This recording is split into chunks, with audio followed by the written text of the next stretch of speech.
ഞങ്ങൾ നികുതി അടയ്ക്കുക, ഞങ്ങളെന്താ മണ്ണ് വാരി തിന്നാൻ പറ്റുമോ ഞങ്ങൾക്ക്? അല്ലെങ്കിൽ ഞങ്ങളെയൊക്കെ പട്ടാളം ഇറങ്ങി വെടിവെച്ചാൽ കൊല്ലി അങ്ങോട്ട്. ഇത് എന്ത് സർക്കാർ? ഇതാണോ സർക്കാർ?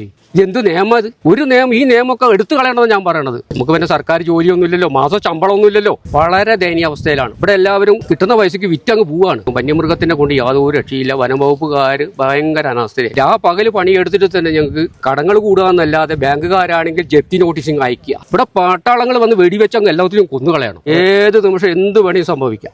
ഒരു വൈകുന്നേരം ഒരു 8 മണിക്ക് ഒരു വേറൊരു പുള്ളിന്റെ വണ്ടീന്റെ പുറകെ ഒരാന ഓടിച്ചു എന്ന് പറഞ്ഞു. അത് തന്നെയാണ്. അങ്ങനെ ജസ്റ്റ് ഞങ്ങൾ രണ്ടുപേരും കൂടി ഇറങ്ങി വന്ന് പുള്ളിന്റെ ഫോണിലോട്ട് ഞങ്ങൾ ഇങ്ങനെ മിസ് കോൾ അടിച്ചാണ് വന്നോണ്ടിരുന്നത്. ഇവിടെ എത്തുമ്പോൾ നോക്കുമ്പോൾ പുള്ളിന്റെ ഫോൺ വെല്ലടിക്കും. അങ്ങനെ നോക്കുമ്പോൾ ആളവിടെ കിടക്കുക.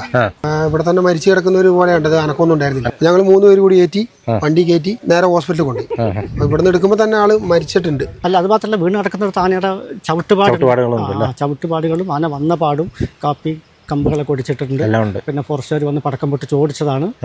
മനുഷ്യന്റെ ഒരു പട്ടിയുടെ വില പോലും ഇല്ലാതെ ആണ് മനുഷ്യന്റെ ജീവിതം. പട്ടിക്കും ആനയ്ക്കും കടുവയ്ക്കും എന്തിനു പറയണ കാട്ടുകോഴിക്ക് വരെ നല്ല സംരക്ഷണം സർക്കാർ കൊടുക്കുന്നു. മനുഷ്യന് ഒരു സംരക്ഷണമില്ല. നമസ്കാരം, ഞാനിപ്പോൾ ഉള്ളത് വയനാട് ജില്ലയിലെ വടക്കനാട് എന്ന് പറയുന്ന പ്രദേശത്താണ്. വളരെ ദുഃഖകരമായിട്ടുള്ള ഒരു വാർത്തയുമായിട്ടാണ് ഞാനിന്ന് നിങ്ങളുടെ മുമ്പിലേക്ക് വരുന്നത്. ഒരുപക്ഷെ ഇന്നലത്തെ പോസ്റ്റും സ്റ്റാറ്റസും ഒക്കെ കണ്ടുകൊണ്ട് മിക്ക ആളുകൾക്കും കാര്യം മനസ്സിലായിട്ടുണ്ടാവും. വടക്കനാട് പ്രദേശത്ത് ഒരു ജീവൻ കൂടെ ഒലിഞ്ഞിരിക്കുകയാണ്. ഒരു യുവാവിനെ കൂടെ കാട്ടാന കൊലപ്പെടുത്തിയിരിക്കുകയാണ്. രാജീവ് എന്ന പേരുള്ള നാട്ടുകാർ ഓമനിച്ച് ഉണ്ണിക്കുട്ടൻ എന്ന് വിളിക്കുന്ന 37 വയസ്സുകാരനാണ് ഈ ഒരു മുട്ടിക്കൊമ്പൻ്റെ ആക്രമണത്തിൽ കൊല്ലപ്പെട്ടത്. ഇന്നലെ രാത്രി കാട്ടാനയെ ഓടിക്കാനായിട്ട് വീട്ടിൽ നിന്ന് പുറത്തേക്ക് പോയ ആളെ പിന്നീട് 1.5 മണിക്കൂറായിട്ടും കാണാതായി. അങ്ങനെ അന്വേഷിച്ച് ചെന്നപ്പോഴാണ് അദ്ദേഹത്തിൻ്റെ ബോഡി അവിടെ കിടക്കുന്നത് കണ്ടതും. അങ്ങനെ വീണ്ടും ഒരു മനുഷ്യജീവൻ കൂടെ പൊലിഞ്ഞിരിക്കുകയാണ് വന്യമൃഗ ആക്രമണത്തിൽ. ഏതായാലും ഇത് ആദ്യമായിട്ടൊന്നുമല്ല നമ്മുടെ നാട്ടിൽ നടക്കുന്ന. 4 ദിവസം മുന്നെയാണ് ആർളം പ്രദേശത്ത് ഇതേപോലെ ഒരു സഹോദരനെ കാട്ടാന അതിക്രൂരമായിട്ട് വീടിൻ്റെ മുൻപുവശത്തിട്ട് തന്നെ കൊലപ്പെടുത്തിയത്. ഏതായാലും വന്യമൃഗശല്യം അതിരൂക്ഷമായിട്ട് തന്നെ തുടരുകയാണ്. ഞാൻ രാവിലെയാണ് ആ പ്രദേശത്തേക്ക് ചെന്ന സമയത്തൊന്നും അത് കാട്ടാനയാണ് കൊലപ്പെടുത്തിയതെന്നൊന്നും സ്ഥിരീകരിച്ചിട്ടില്ലായിരുന്നു. പിന്നീട് ഒരു ഉച്ചയോടുകൂടിയാണ് പോസ്റ്റ്മോർട്ടം റിപ്പോർട്ടും മറ്റും എല്ലാം വെച്ചിട്ട് അത് കാട്ടാന ആക്രമണം തന്നെയാണെന്ന് സ്ഥിരീകരിക്കുന്നതും കാര്യങ്ങളൊക്കെ. ഏതായാലും നമുക്ക് ആ പ്രദേശത്തേക്ക് പോകാം. എന്താണ് അവിടെ സംഭവിച്ചതെന്നുള്ളതൊക്കെ ഒന്ന് നേരിട്ട് കണ്ട് മനസ്സിലാക്കാം കേട്ടോ. നമ്മളിപ്പോൾ ഏതായാലും ആ ഒരു പ്രദേശത്ത് എത്തിയിരിക്കുകയാണ്. ഹലോ,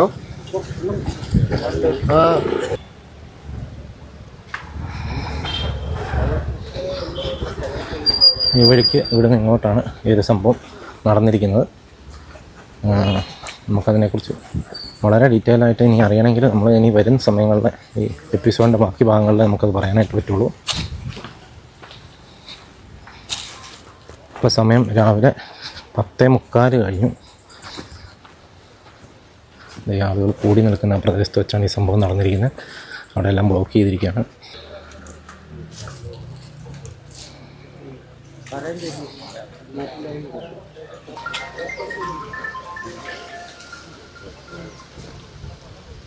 ഈ ഒരു പ്രദേശത്ത് ആണ് സംഭവം നടന്നിരിക്കുന്നത്.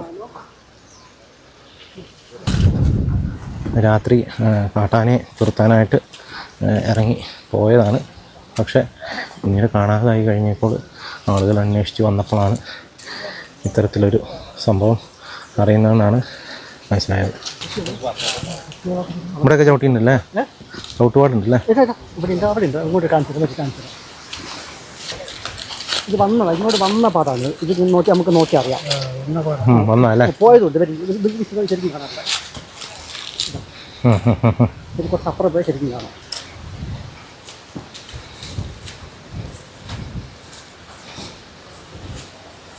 രാത്രി ഇത് ആനയെ ഓടിക്കാൻ വേണ്ടി ഇറങ്ങി വന്നാന്ന് തോന്നുന്നു അല്ലേ? അതെ, ഇത് അവൻ്റെ വാഴ, ആ കൃഷി അവൻ്റെ വാഴ അല്ലേ? ആ വാഴയൊക്കെ അവൻ്റെ കൃഷിയാണ്.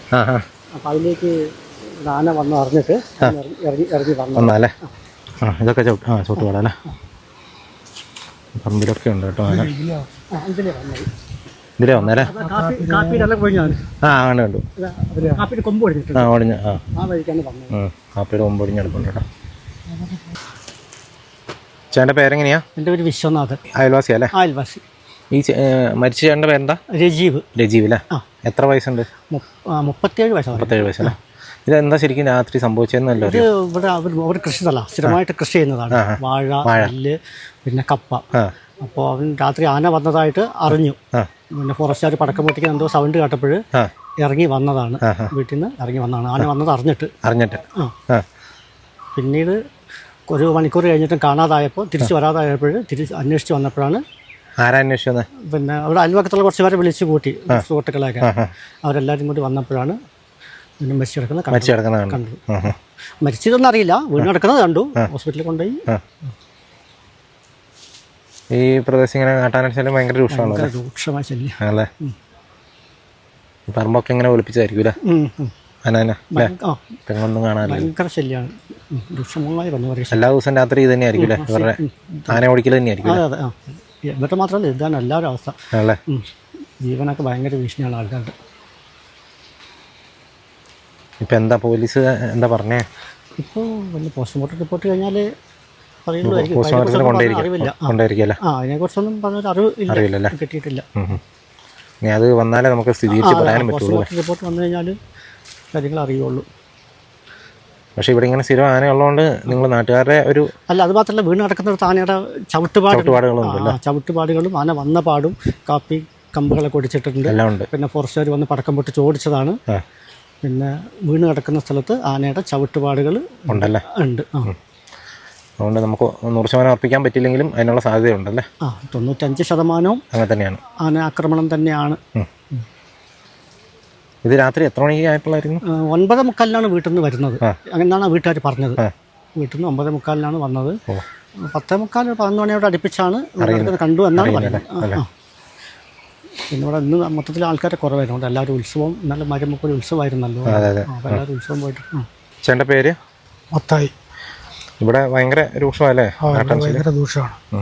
അങ്ങനെ ഭയങ്കര ദൂഷമായതുകൊണ്ട് ഞങ്ങളിപ്പോൾ ഇട്ടിരിക്കുന്ന ആ വെയിലി ഇടരുതെന്നും പറഞ്ഞ് ഞങ്ങൾ ഈ പ്രദേശത്തെ ഈ വാർഡിലെ 1, 2, 3 വാർഡിലെ ആൾക്കാർ സമരം ചെയ്താണ് അത് വേണ്ടെന്ന് പറഞ്ഞു. അവസാന ഘട്ടമാണ് അത് തന്നെ അവർ ഇടുകയെന്ന് പറഞ്ഞ് കൊണ്ടുവന്നിട്ടത്. ഇപ്പം അതിൻ്റെ ഉള്ളിൽ കൂടെയാണ് ആനയും കടന്നു വരുന്നത്. ഒരു സുരക്ഷിത മനുഷ്യനില്ല. മനുഷ്യന് ഒരു പട്ടിയുടെ വില പോലും ഇല്ലാതെ ആണ് മനുഷ്യൻ്റെ ജീവിതം. പട്ടിക്കും ആനയ്ക്കും കടുവയ്ക്കും എന്തിനു പറയണ കാട്ടുകോഴിക്ക് വരെ നല്ല സംരക്ഷണം സർക്കാർ കൊടുക്കുന്നു. മനുഷ്യന് ഒരു സംരക്ഷണമില്ല. മനുഷ്യൻ്റെ വോട്ട് മേടിച്ച് ജയിക്കുന്നു, കയറിയിരിക്കുന്നു, അവനെ പട്ടിയെ പോലെ കണക്ക് കൂട്ടുന്നു. ജനങ്ങൾ ഇനി എങ്ങോട്ടാണ് പോകേണ്ടതെന്നൊരു ചിന്താഗതിയിലാണ് നമ്മുടെയൊക്കെ ജീവിതം. കൂടുതൽ വിവരങ്ങളൊക്കെ അറിഞ്ഞു വരുന്നുള്ളൂ അല്ലേ? കൂടുതൽ വിവരം എന്ന് പറയാൻ ഇത് ആന ചവിട്ടിയതല്ലാതെ വേറെ ഒന്നും സംഭവിച്ചതല്ല. കാൽ ചവിട്ടുപാടുണ്ട്, അവൻ്റെ തൊപ്പിയുണ്ട്, ചെരുപ്പ് അവിടെ കിടപ്പുണ്ട്. അവന് നല്ല കൃഷിയുള്ള ആളാണ്. ഞാൻ അറിയുന്ന വ്യക്തിയാണ്. ഇവിടെ തൊട്ടടുത്താണ് എൻ്റെ വീട്. കുറച്ച് അകലേ ഉള്ളൂ, 1 കിലോമീറ്ററിൻ്റെ അകലേ ഉള്ളൂ. അവൻ ആ കൃഷി സ്ഥലത്ത് ആന ഇറങ്ങിയിട്ടുണ്ടെന്ന് പറഞ്ഞപ്പോൾ കൃഷി സ്ഥലത്തേക്ക് പോകാൻ വേണ്ടിയിട്ടാണ് അവൻ ഈ വളഞ്ഞ വഴിയിലൂടെ ഇതിൽ കയറി വന്നത്. അവൻ്റെ കൃഷി താഴെ, ഈ തൊട്ട് താഴെ കാണുന്ന ആ വാഴയൊക്കെ അവൻ്റെ കൃഷിയാണ്. അവൻ കൊല്ലങ്ങളായിട്ട് ഇങ്ങനെ വാഴ, ചേന, ചേമ്പ്, കാച്ചിൽ ഇതെല്ലാം ഈ കണ്ടത്തിൽ തന്നെ ഉണ്ടാക്കി കൊടുക്കുന്ന ഒരു കർഷകനാണ്. പേടിച്ചിട്ടാണ് പുള്ളിയോടി വന്നത്. വന്നപ്പോൾ ആനയായിട്ട് കണ്ടുമുട്ടി ആന തകർത്ത് കളഞ്ഞു. ഇത് ആന വന്നേക്കുന്ന വഴികളെല്ലാം കാണാമല്ലോ, എല്ലാം ഉണ്ടല്ലോ. പിന്നെ ആന അവിടെ ഇട്ട് ചവിട്ടിയേക്കുന്ന പാടുമുണ്ട്. അപ്പോൾ അതുകൊണ്ട് മനുഷ്യന് ജീവിക്കാൻ യാതൊരു മാർഗമില്ലാതെയായി. ഇതിന് തീരുമാനം എടുക്കാൻ പറ്റിയ ഒരു സർക്കാർ ഇനി നമ്മുടെ ഈ നാട്ടിലുണ്ടാവുമോ എന്നുള്ളത് ഒരു സംശയമുണ്ട്. അങ്ങനെ ഒരു സർക്കാർ ഉണ്ടാവാൻ സാധ്യത കുറവാണ്.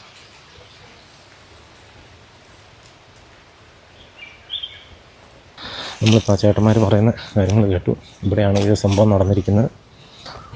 അദ്ദേഹത്തിൻ്റെ ചെരുപ്പും തൊപ്പിയും ഒരു സംഘടനം അവിടെ നടന്ന എല്ലാ രീതിയിലുള്ള എല്ലാ ലക്ഷണങ്ങളും അവിടെ ഉണ്ടെന്നാണ് അവർ പറഞ്ഞത്. നമുക്ക് ഏതായാലും കുറച്ചും കൂടെ അടുത്ത് പോയി നോക്കാം.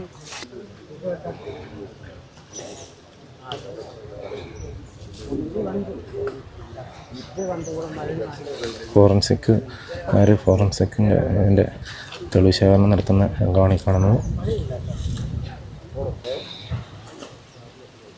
ചേട്ടൻ്റെ തൊപ്പിയാണ്, ചേട്ടൻ്റെ ചെരുപ്പാണ് കിടക്കുന്നത്.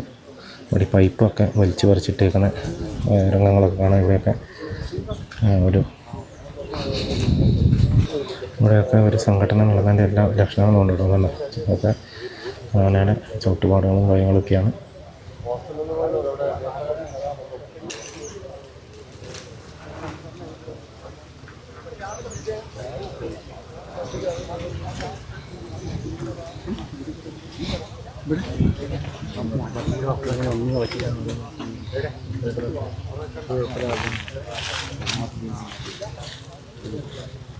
ഈ കാണുന്ന ഒരു ആനയുടെ കാൽപ്പാടാട്ടോ, ചവിട്ടുപാട്. അദ്ദേഹത്തിൻ്റെ ചെരുപ്പും അടുത്തടുത്ത് നമുക്കിവിടെ കാണാം, ദൃശ്യങ്ങളിൽ തന്നെ കാണാം.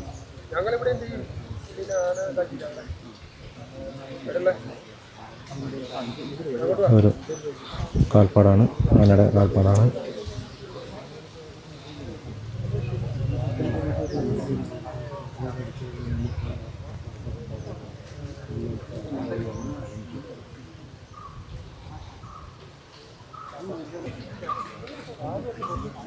ചേട്ടൻ്റെ പേരെങ്ങനെയാണ്? എൻ്റെ ഒരു ഷിൻസ്. ഈ സംഭവം നേരിട്ട് ആ സമയത്ത് ഇവിടെ ആദ്യം വന്ന ആളല്ലേ? ആദ്യം വന്നെന്ന് പറഞ്ഞാൽ ഞാൻ ബത്തേരി ഉത്സവം പോയിരുന്നു. അപ്പോൾ ഉത്സവം പോയിട്ട് വരുമ്പോൾ ഒരു 11:45 അല്ല 11:30 അപ്പോൾ ഞങ്ങൾ കിടന്നു കഴിഞ്ഞപ്പോഴാണ് ഞാൻ ഈ വീട് വാടകയ്ക്ക് താമസിക്കുന്നത്, തൊട്ടുമേലുള്ള വീട്. അപ്പോൾ അതിൻ്റെ മേലെ മാഷണ്ട് പറഞ്ഞു ഇങ്ങനെ ഒരു രജീവ് എന്നൊരാൾ ഇവിടെ വാഴയിൽ ആനനെ നോക്കാൻ വേണ്ടി ഓടിക്കാൻ വേണ്ടി വന്നാണ്, പുള്ളിനെ കാണുന്നില്ല എന്ന് പറഞ്ഞു. അങ്ങനെ ജസ്റ്റ് ഞങ്ങൾ രണ്ടുപേരും കൂടി ഇറങ്ങി വന്ന് പുള്ളിൻ്റെ ഫോണിലോട്ട് ഞങ്ങളിങ്ങനെ മിസ് കോൾ അടിച്ചാണ് വന്നോണ്ടിരുന്നത്. ഇവിടെ എത്തുമ്പോൾ നോക്കുമ്പോൾ പുള്ളിൻ്റെ ഫോൺ വെല്ലടിക്കുന്നുണ്ട്. അങ്ങനെ നോക്കുമ്പോൾ ആളവിടെ കിടക്കുക. അപ്പത്തേക്കും വേറെ രണ്ടുപേർ സ്വരാജ് എന്ന് പറഞ്ഞൊരാളും ഗിരി എന്ന് പറഞ്ഞൊരാളും ഇവിടേക്ക് എത്തിയായിരുന്നു, അക്കരെയുള്ളവരാ. അവരെയും വിളിച്ചായിരുന്നു പുള്ളിനെ നോക്കാൻ വേണ്ടിയിട്ട്. അങ്ങനെ എത്തി നോക്കുമ്പോൾ പുള്ളി ഇവിടെ ഇങ്ങനെ കിടക്കാണ്. അപ്പൊ ഇവിടെ തന്നെ മരിച്ചു കിടക്കുന്ന ഒരു പോലെ ഉണ്ടത്, അനക്കൊന്നും ഉണ്ടായിരുന്നില്ല. എന്നിട്ട് പിന്നെ എന്താ ചെയ്തേ?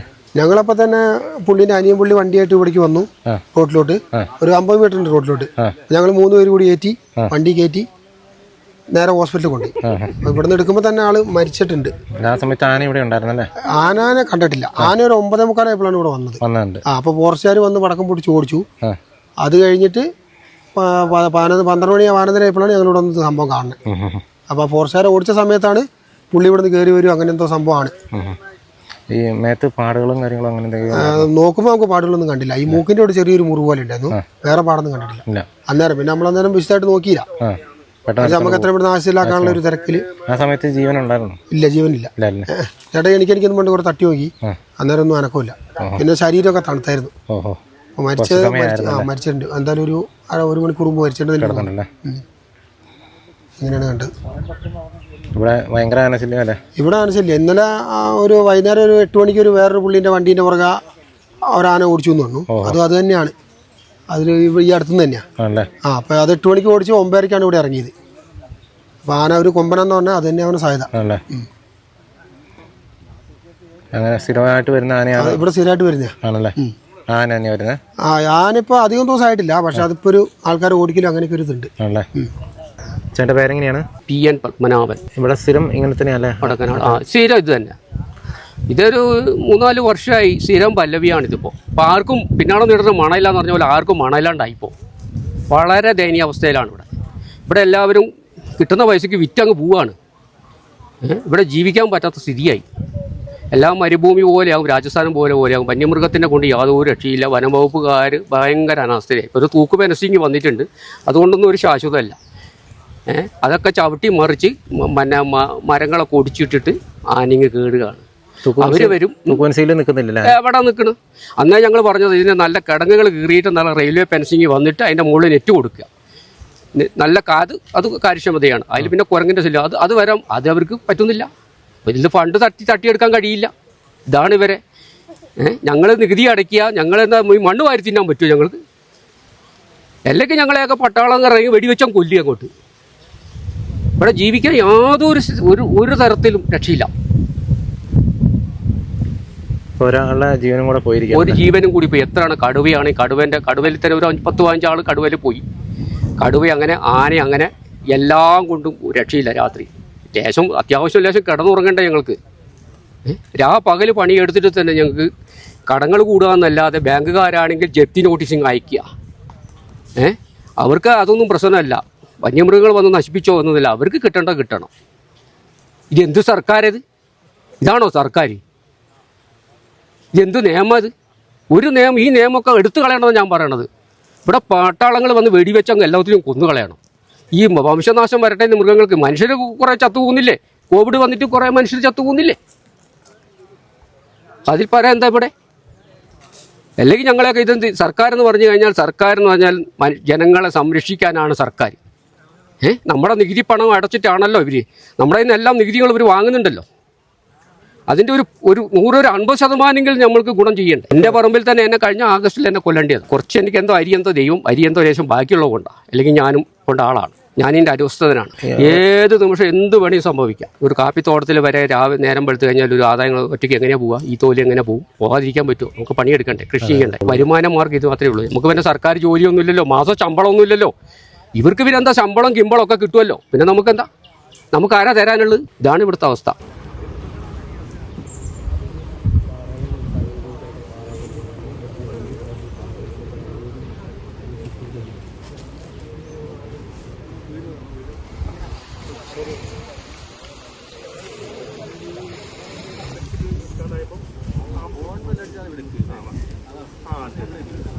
ചേട്ടൻ്റെ പേര്? ദിർസുബി. എന്താണ് ഇവിടുത്തെ ഒരു സ്ഥിതി എന്ന് പറയുന്നത്? ഇപ്പോൾ ഇവിടെ മനുഷ്യർക്ക് കൃഷി ചെയ്യാൻ പറ്റില്ല, ജീവിക്കാനും പറ്റില്ല. അത് പരമസത്യമാണ്.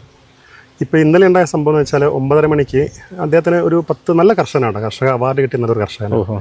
ഈ ഭാഗത്ത് 10,000 വാഴ നട്ടിട്ടുണ്ട്, കുറേ കപ്പ നട്ടിട്ടുണ്ട്. അപ്പോൾ രാത്രി സമയത്ത് മൃഗങ്ങളൊക്കെ വരാൻ വരുമ്പോൾ ഓടിക്കാൻ പോകാറുണ്ട്, സ്വാഭാവികമായിട്ടും ഓടിക്കാൻ പോകാറുണ്ട്. പന്നിയായാലും മാനയൊക്കെ ഓടിച്ച് രാത്രി സമയങ്ങളിലൊക്കെ ഇടയ്ക്കൊക്കെ വയലിറങ്ങി വന്നതാണ്. ഇന്നത്തെ സംഭവം എന്ന് വെച്ചാൽ ഇന്നലെ ആന ഇറങ്ങി വന്നിട്ട് ഈ ഇവിടുത്തെ വീട്ടിലെ ഉടമസ്ഥൻ പറഞ്ഞു ആന ഇറങ്ങി തോന്നൂടാ, വാഴയിലേക്ക് എത്താൻ സാധ്യതയുണ്ട്, ഒന്ന് ശ്രദ്ധിക്കണം കേട്ടോ എന്ന് പറഞ്ഞു. അപ്പൊ ഇന്നലെ അവന്റെ കൂടെയുള്ള ആളുകളൊന്നും ഇല്ല, കാരണം ഇന്നലെ ഉത്സവം, മാരിമുഖ ഉത്സവമായിരുന്നു സുൽത്താനത്തേരി. അപ്പൊ അങ്ങനെ പിന്നെ ഒറ്റയ്ക്ക് വരാനുണ്ടായുള്ളൂ. അപ്പം ടോർച്ചും കയ്യിലെടുത്ത് പിന്നെ ഫോണും എടുത്തുകൊണ്ട് പോകുന്നു. അപ്പോൾ പോകുന്നു ഈ ഭാഗത്തോട് നടന്നു വരുമ്പോൾ ആന ഇവിടെ ഉണ്ടായിരുന്നു. ആന ഓടിച്ചു. അവൻ കുറച്ച് ഭാഗം ഓടിയിട്ട് ഉണ്ടാവണം. ഇതിന്റെ ഒരു ഭാഗം നോക്കുമ്പോൾ നമ്മൾ കണ്ടില്ല, മിക്കവാറും ഓടിച്ചിട്ടുണ്ടാവും. ഓടിച്ചിട്ട് ഈ ഒരു ഭാഗത്ത് വെച്ചിട്ട് ചവിട്ടി അരച്ച് കൊലപ്പെടുത്തുകയാണ് ഉണ്ടായത്. നല്ലൊരു കർഷകനായിരുന്നു. അപ്പോൾ നമ്മളെ സംബന്ധിച്ച് ഈ TT1 എന്ന് പറയുന്ന ഇവിടുത്തെ സാധാരണ അറിയപ്പെടുന്ന മുട്ടിക്കൊമ്പൻ എന്നാണ് ഇവിടെയൊക്കെ അറിയപ്പെടുന്നത്. ആന തന്നെയാണ്. കാരണം ആനയാണ് ഈ ഒരു ഓടിച്ച് ഫോറസ്റ്റ് ഒന്ന് ഓടിച്ചിരുന്നു ആ സമയമാണുള്ളത്. ഈ ആനയാണ് മെനക്കെട്ട് ഈ പ്രദേശം മുഴുവൻ കയറി ഇറങ്ങുന്ന ഈ ഒരു ആനയാണ്. ഫെൻസിങ് നടക്കുക, തെങ്ങ് മറിക്കുക, ഇങ്ങനെ ഈ ചെയ്യുന്ന ഈ ആനയാണ്. അപ്പോൾ തന്നെ ഞങ്ങൾ ഇവരോട് ഫോറസ്റ്റിന്റെ ആളുകളോട് പറയാറുണ്ട്, ഈ ആനയെ നിങ്ങൾ മാറ്റിയിട്ടില്ലെങ്കിൽ ഇങ്ങനെ ദുരന്തം ഉണ്ടാവാൻ സാധ്യതയുണ്ട്.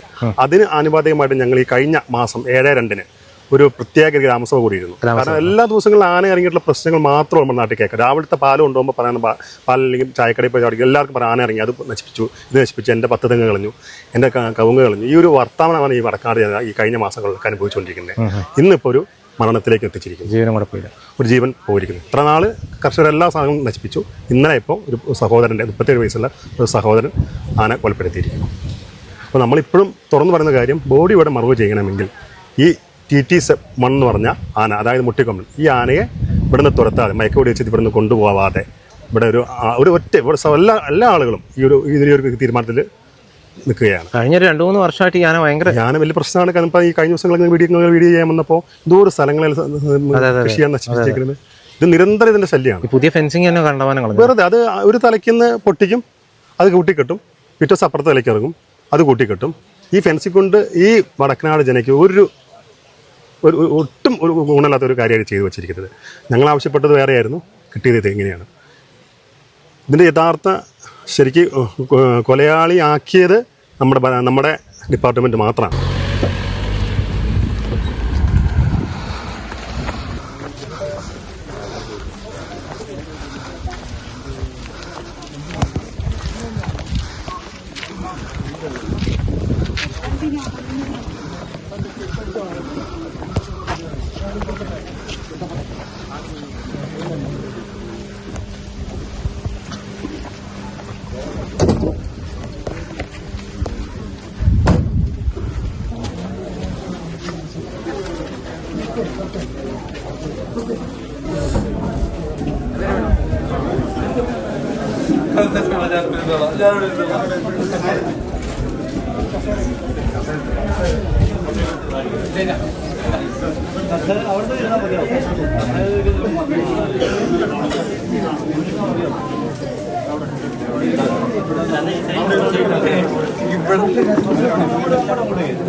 ില്ല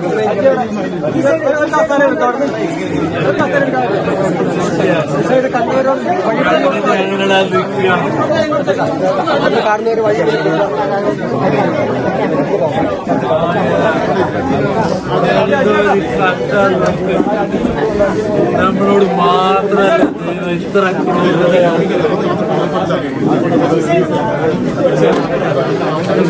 എന്തോ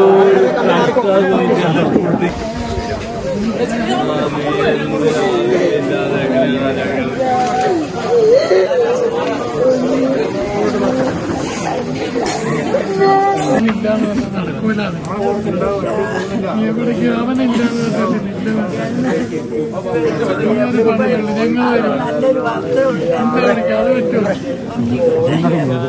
അറിയാൻ പറ്റില്ല.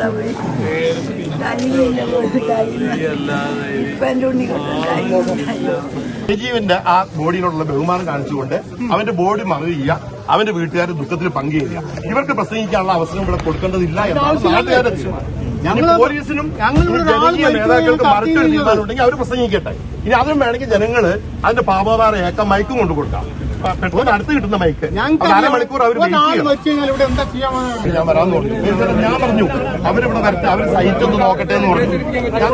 ഞാൻ ഇവിടുന്ന് എന്നെ വിളിച്ചവരോട് ഞാൻ പറഞ്ഞു, റെയിൽവേസിനോട് ഞാൻ പറഞ്ഞല്ലോ അവർ വന്ന് സ്ഥലം ഒന്ന് കാണട്ടെ, അതിൽ നമുക്ക് ചർച്ച ചെയ്യാം എന്നില്ല ഞാൻ പറഞ്ഞത്. റേഞ്ച് ഓഫീസർ എന്നെ വിളിച്ചപ്പോഴും ഞാൻ പറഞ്ഞു അവരിവിടെ വരട്ടെ, ഒന്ന് സ്ഥലം കാണട്ടെ DF, അത് നമുക്ക് ചർച്ച ചെയ്യാന്ന് പറഞ്ഞത്. ഒരു സ്ഥലം കാണാതെ നമ്മൾ ചർച്ച ചെയ്തിട്ട് എന്ത് പ്രഖ്യാപനം നടത്താനാണ്? ഇതേ നമ്മൾ ചോദിച്ചിട്ടുള്ളൂ. അതിന് മറികടന്നിട്ട് അതൊന്നും ഇവിടെ ചർച്ച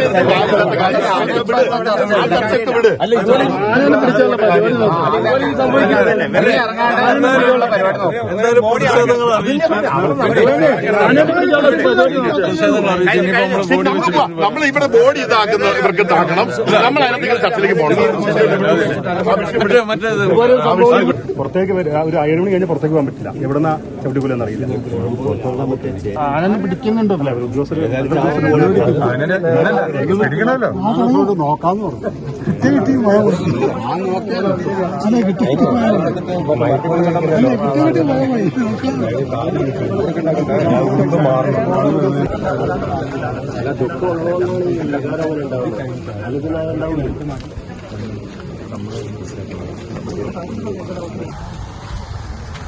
ഈ കാണുന്നതാണ് ആ ചേട്ടൻ്റെ വാഴത്തോട്ടം കേട്ടോ. ഈ വാഴത്തോട്ടത്തിനകത്ത് ആന കയറാൻ സാധ്യതയുണ്ടെന്ന് അറിഞ്ഞിട്ട് അത് തുരത്താനായിട്ട്, ആനയെ തുരക്കാനായിട്ട് വന്ന സമയത്താണ് ഈ ഒരു അപകടം നടന്നത്. ഇതാണ് ആ വാഴത്തോട്ടം. അവിടെ വെച്ചിട്ടാണ് അപകടം നടന്നത്, ആ ഒരു പറമ്പിൽ വെച്ചിട്ട്. അതേപോലെ ഇവിടെ ഇങ്ങോട്ടാണ് ചേട്ടൻ്റെ വീട് കേട്ടോ. വടക്കനാടിനെ കുറിച്ച് പ്രത്യേകിച്ച് എടുത്തു പറയേണ്ട ഒരു ആവശ്യമില്ല. കാരണം നമ്മൾ നിരവധി തവണ വടക്കനാടിനെക്കുറിച്ചും വടക്കനാട്ടിലെ വന്യമൃഗ പ്രശ്നങ്ങളെക്കുറിച്ചും ഒക്കെ നമ്മൾ കാണിച്ചിട്ടുള്ളതാണ്. വനത്താൽ ചുറ്റപ്പെട്ട് കിടക്കുന്ന ഒരു പ്രദേശമാണ്. നൂൽപ്പുഴ പഞ്ചായത്തിൽപ്പെട്ട 3 വാർഡ്, ആദ്യത്തെ 3 വാർഡും ഈ ഒരു വടക്കനാട് പ്രദേശത്താണുള്ളത്. വടക്കനാട് വൾവാടി പ്രദേശത്താണുള്ളത്. നിരന്തരം ഇവിടെ മുട്ടിക്കൊമ്പൻ എന്ന് പറയുന്ന ഒരു ആനയുടെ ശല്യം നമ്മൾ തന്നെ നിരവധി തവണ നമ്മുടെ ചാനലിൽ കൂടെ കാണിച്ചിട്ടുണ്ട്. ആന വളരെ ഭീകരകാരിയായിട്ടുള്ള ഒരു ആനയാണെന്നും നിരന്തരം കൃഷി നശിപ്പിക്കുന്ന ആനയാണെന്നും പ്രത്യേകിച്ച് ഇലക്ട്രിക് ഫെൻസിങ്ങുകളൊക്കെ ഒത്തിരി അധികം കാട്ടാനകൾ നശിപ്പിക്കുന്നുണ്ട് എന്നുള്ളതൊക്കെ നമ്മൾ ഈ സമീപകാലത്തൊക്കെ റിപ്പോർട്ട് ചെയ്തിട്ടുള്ളതാണ്. ഇവിടെ ഒരു ഫെൻസിങ് കാര്യങ്ങളൊക്കെ വന്നിരുന്നത് നമ്മളിപ്പോൾ ഇച്ചിരി മുന്നേ അവർ പറയുന്നത് കേട്ട പോലെ തന്നെ ആ ഫെൻസിങ്ങൊക്കെ ദിവസം എന്ന് പറയുന്ന പോലെ ആന തകർത്തുകൊണ്ടിരിക്കുകയാണ്. ആനയ്ക്ക് ഫെൻസിങ് പേടിയില്ലാണ്ടായിരിക്കുകയാണ്. ഏതായാലും ആ ഒരു മുട്ടിക്കൊമ്പൻ എന്ന് പറയുന്ന TT1 എന്നാണ് അവർ പറഞ്ഞത്. ആ ഒരു ആനയാണ് ഈ ഒരു കൊല നടത്തിയത് എന്നാണ് ഇപ്പോൾ നമുക്ക് മനസ്സിലാകുന്നത്. ഏതായാലും ബത്തേരിയിൽ ചേർന്ന സർവകക്ഷി യോഗത്തിൽ അദ്ദേഹത്തിനുള്ള 10 ലക്ഷം രൂപയുടെ നഷ്ടപരിഹാരം ഉടനെ കൊടുക്കാമെന്നും അതിൽ 6 ലക്ഷം രൂപ ഇന്ന് തന്നെ കൈമാറുമെന്നും അതുപോലെ തന്നെ കുടുംബത്തിൽ ഒരാൾക്ക് ജോലി കൊടുക്കാമെന്നും ഇവിടെ നടത്തുന്ന ഫോറസ്റ്റ് പട്രോളിങ്, അതായത് വന്യമൃഗശല്യത്തിനെതിരെയുള്ള കാട്ടാനശല്യത്തിനെതിരെയുള്ള പട്രോളിങ് ശക്തമാക്കാമെന്നും മാത്രമല്ല ഈ പ്രശ്നക്കാരനായിട്ടുള്ള മുട്ടിക്കൊമ്പൻ എന്ന് പറയുന്ന ആനയെ മയക്കുപിടി വെച്ച് പിടികൂടാം, ഇന്ന് തന്നെ അതിനുള്ള ഉത്തരവിറക്കും എന്നുള്ളതൊക്കെയാണ് പ്രഖ്യാപനം വന്നിരിക്കുന്നത്. ഏതായാലും മുട്ടിക്കൊമ്പനെ പിടിക്കാൻ തീരുമാനമായി എന്നൊക്കെയാണ് ഇപ്പോൾ മനസ്സിലാകുന്നത്. പ്രഖ്യാപനം ഇനി വരുന്നുള്ളൂ. അതൊക്കെ ഇനി നമ്മൾ അടുത്ത ദിവസത്തിൽ അടുത്ത എപ്പിസോഡുകളിലൊക്കെ കാണിക്കുന്നതായിരിക്കും. ആനയെ പിടിച്ചു കിട്ടിയാൽ ഈ നാട്ടുകാർ രക്ഷപ്പെട്ടു എന്ന് മാത്രമേ പറയാനുള്ളൂ. കാരണം അത്രത്തോളം ഭീകരകാരിയായിട്ടുള്ള ഒരു ആനയാണ്. നിരവധി തവണ നമ്മൾ ഒരു കുറച്ചധികം എപ്പിസോഡുകൾ അതിനെക്കുറിച്ച് കാണിച്ചിട്ടുണ്ടെങ്കിൽ പോലും അതിൻ്റെ 100 ഇരട്ടി സംഭവങ്ങൾ ഇവിടെ ആന ഇവിടെ നടത്തിക്കൊണ്ടിരിക്കുകയാണ്. ഫെൻസിങ് തകർക്കാനും അതുപോലെ തന്നെ കൃഷി നശിപ്പിക്കാനും ടോർച്ച് അടിച്ച ആളുകളുടെ നേരെ പാഞ്ഞെടുക്കാനും ഒക്കെ വളരെ വിദഗ്ധനാണ്. ഇപ്പോൾ ഒരു മരണം കൂടെ റിപ്പോർട്ട് ചെയ്യപ്പെട്ടിരിക്കുകയാണ്. ഏതായാലും വലിയ ദുഃഖത്തിൽ തന്നെയാണ് ആ കുടുംബം ഉള്ളത് എന്ന് നമുക്കറിയാം. 37 വയസ്സുള്ള രാജീവ് എന്ന് പറയുന്ന ഒരു സഹോദരനെയാണ് കാട്ടാന കൊലപ്പെടുത്തിയത്. അദ്ദേഹത്തെ നാട്ടുകാരെല്ലാവരും ഉണ്ണിക്കുട്ടൻ എന്നാണ് വിളിക്കുന്നത്. അപ്പോൾ അതുപോലെ നാട്ടുകാർക്ക് പ്രിയങ്കരനായിട്ടുള്ള ആളായിരുന്നു. കുടുംബത്തിൻ്റെ കണ്ണീരും എല്ലാം നമ്മൾ കാണുന്നുണ്ടായിരുന്നു. നാട്ടുകാർ പറയുന്ന കാര്യങ്ങൾ കേട്ട് വളരെ ഭീകരമായൊരു അവസ്ഥ തന്നെയാണ് കേട്ടോ. അദ്ദേഹം ഒറ്റയ്ക്കാണ് കാട്ടാനയെ തുരത്താനായിട്ട് പോയത്.